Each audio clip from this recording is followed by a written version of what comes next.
और special report में अब बात सियासी जंग की करते हैं। संसद में अविश्वास प्रस्ताव की जंग जीतने के बाद प्रधानमंत्री नरेंद्र मोदी आज मध्य प्रदेश के चुनावी मैदान में उतरे। सागर में उन्होंने रैली को संबोधित किया। वहीं दूसरी ओर राहुल गांधी संसद सदस्यता बहाल होने के बाद पहली बार अपने संसदीय क्षेत्र वायनाड पहुंचे। दोनों नेताओं ने अपने अपने मंच का इस्तेमाल एक दूसरे पर हमला बोलने के लिए किया, लेकिन इस वक्त देश में माहौल मोदी वर्सेस ऑल का है और ऐसे में आज सियासी जंग का एक चैप्टर प्रधानमंत्री मोदी और ममता बनर्जी के बीच हुए वार पलटवार पर भी लिखा गया। बारी बारी से आपको आज की सियासी हाइलाइट्स देखने को मिलेंगी, लेकिन पहले हमें यह समझना होगा कि देश की मौजूदा राजनीति मोदी के समर्थन और मोदी के विरोध के ध्रुव पर ही घूम रही है। एक तरफ 39 दलों वाला गठबंधन एनडीए है। बीजेपी की अगुवाई वाला यह गठबंधन 25 साल का हो गया है, यानी 25 साल में कई उतार चढ़ाव आए, कई दल छोड़कर चले गए, कई नए जुड़ गए, कई वापस लौटे, मगर नेशनल डेमोक्रेटिक अलायंस कायम है। दूसरी ओर 26 दलों का नया नवेला गठबंधन INDIA यानी कि इंडिया है। 2024 में कामयाबी हासिल करने के लिए दोनों गठबंधन नए तौर तरीके अपना रहे हैं। नए गठबंधन इंडिया को पहली मात 10 अगस्त को संसद में खानी पड़ी, जब मोदी सरकार के खिलाफ लाया गया उनका अविश्वास प्रस्ताव गिर गया। मगर सवाल अब अविश्वास प्रस्ताव का नहीं, बल्कि सवाल जनता का विश्वास जीतने का है। बीजेपी इस बार भी विकास को बड़ा चुनावी एजेंडा बनाने की तैयारी में है। लोकसभा चुनाव से पहले इस साल के अंत में मध्य प्रदेश, राजस्थान और छत्तीसगढ़ में चुनाव होने हैं, इसीलिए बीजेपी विधानसभा चुनाव की कसरत में भी जुटी है। प्रधानमंत्री नरेंद्र मोदी ने आज मध्य प्रदेश के सागर से चुनावी नैरेटिव सेट किया। यहां उन्होंने कई विकास योजनाओं की सौगात दी। पीएम ने 100 करोड़ की लागत से बनने वाले संत रविदास मंदिर की नींव रखी। इसके अलावा कई और विकास योजनाओं की भी सौगात दी। प्रधानमंत्री ने एक सभा भी की, जिसमें उन्होंने विकास को केंद्र में रखा, विकास से जुड़ी बातें की, केंद्र और राज्य सरकार की योजनाओं की जानकारी दी। पीएम ने पिछली सरकारों पर चुनावी मौसम के हिसाब से योजनाएं बनाने का आरोप भी लगाया। इसके अलावा गरीब कल्याण का जिक्र कर सियासी लिहाज से उन्हें बीजेपी के साथ जोड़े रखने का रास्ता भी बनाने की कवायद की। पहले की सरकारों के समय जो योजनाएं आती थी वो चुनावी मौसम के हिसाब से आती थी, लेकिन हमारी सोच है कि जीवन के हर पड़ाव पर देश दलित, वंचित, पिछड़े, आदिवासी, महिलाएं, इन सब के साथ खड़ा हो। हम उनकी आशाओं, आकांक्षाओं को सहारा दें। सागर में पीएम ने कई योजनाओं की सौगात दी, मगर उससे पहले दिल्ली से विपक्ष पर जमकर निशाना भी साधा। पश्चिम बंगाल के पंचायत प्रतिनिधियों के सम्मेलन में पीएम ऑनलाइन जुड़े। इस दौरान मोदी ने संसद से लेकर सड़क तक के सभी मुद्दों पर विपक्ष को घेरा। अविश्वास प्रस्ताव में विपक्ष की नाकामी का हवाला देकर पीएम ने 2024 में फिर से बीजेपी की बहुमत वाली सरकार बनाने का दावा किया, तो मणिपुर पर विपक्ष के रवैये पर भी गंभीर सवाल उठाए। मगर मोदी के निशाने पर सबसे ज्यादा पश्चिम बंगाल की मुख्यमंत्री ममता बनर्जी और उनकी पार्टी रही। पीएम ने बंगाल में चुनावी हिंसा का जिक्र किया। पंचायत चुनाव के दौरान बंगाल में जो हालात थे उसे लेकर सवाल उठाए। मोदी ने टीएमसी पर खूनी खेल खेलने का आरोप लगाते हुए तीखा प्रहार किया।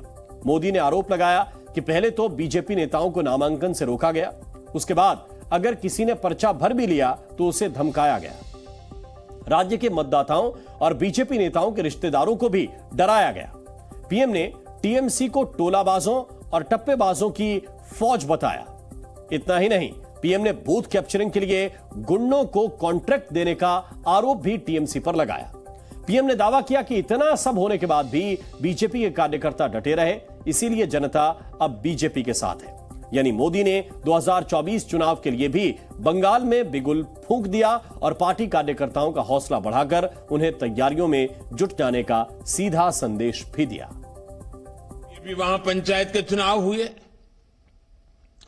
इस चुनावों में टीएमसी ने कैसा खूनी खेल खेला, ये भी देश ने देखा है। पहले चुनाव में इनका तरीका क्या है?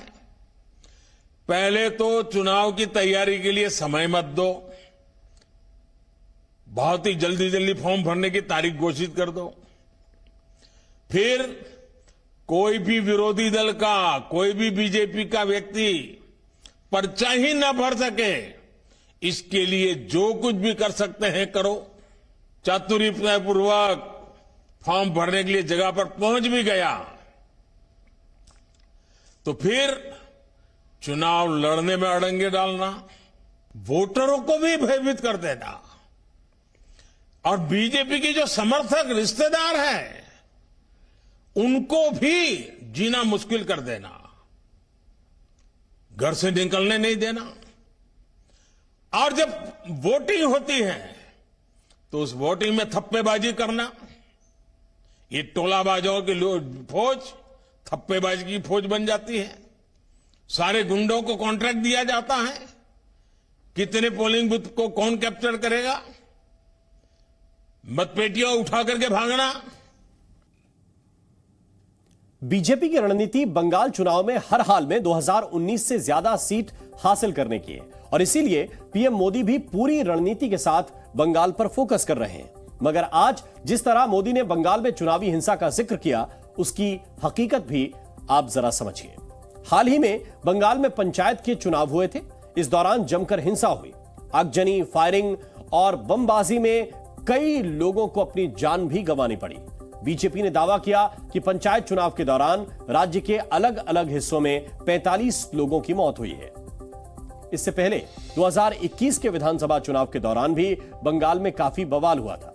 बीजेपी का दावा है कि विधानसभा चुनाव के दौरान हिंसा में उनके 37 कार्यकर्ताओं की हत्या की गई। हत्या का आरोप बीजेपी ने टीएमसी पर लगाया था।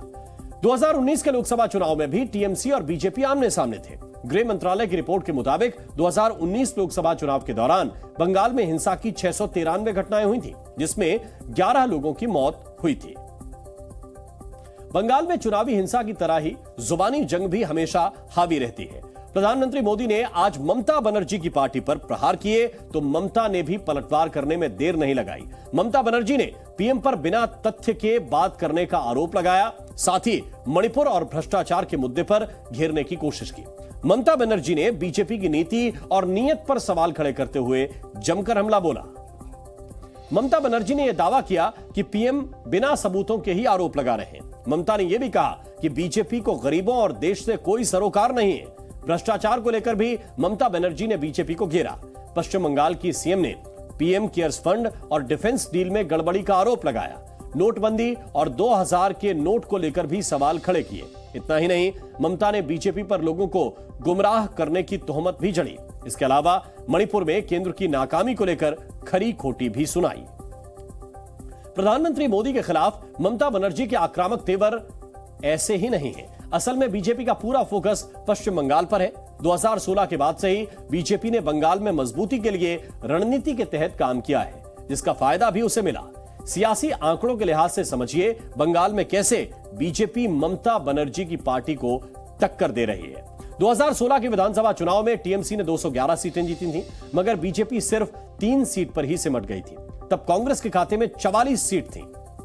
इसके बाद 2019 का लोकसभा चुनाव आता है। यहां पर बीजेपी ने पूरी ताकत लगाकर ममता बनर्जी की घेराबंदी की।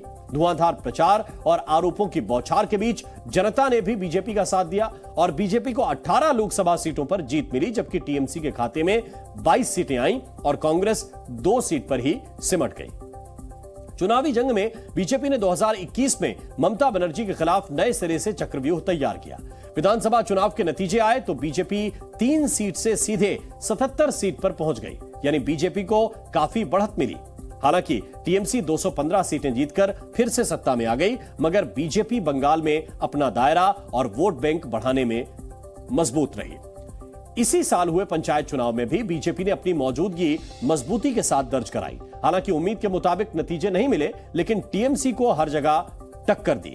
जिला परिषद की 928 सीटों में से टीएमसी को 879 पर जीत मिली है और बीजेपी के खाते में सिर्फ 31 सीटें ही आई हैं। लेकिन जिस तरह से बीजेपी ने यह चुनाव लड़ा, उससे टीएमसी को चुनौती जरूर मिली।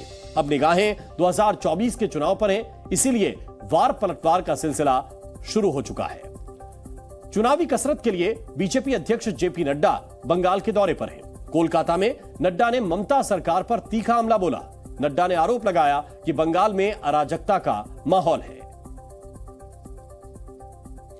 यहां बोलने पर रोक है, वायलेंस है, एक्सप्रेशन के लिए रोका जा रहा है, एनआरकी है, जंगल राज है, कोई पूछने वाला नहीं। और ममता दीदी दुनिया भर में डेमोक्रेसी की चैंपियन बन के घूमती है और बंगाल का यह हाल कर रखा है। ममता दीदी दूसरे प्रदेशों पर कमेंट करती हैं और बंगाल का यह हाल कर रखा है। बताइए बंगाल में जंगल राज है कि नहीं है?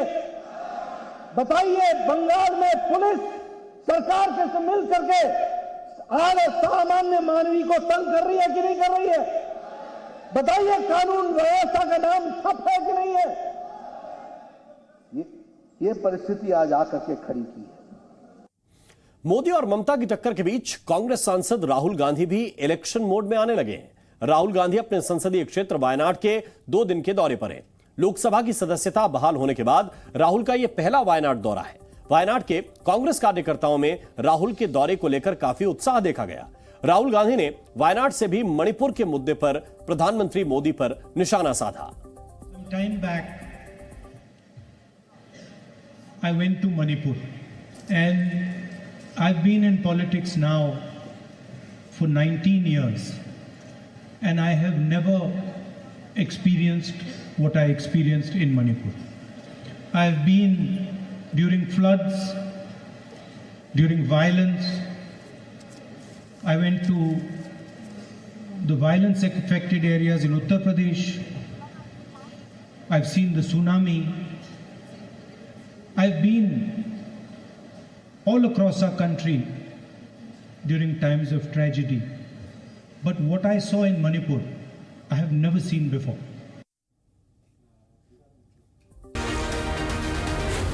Z News.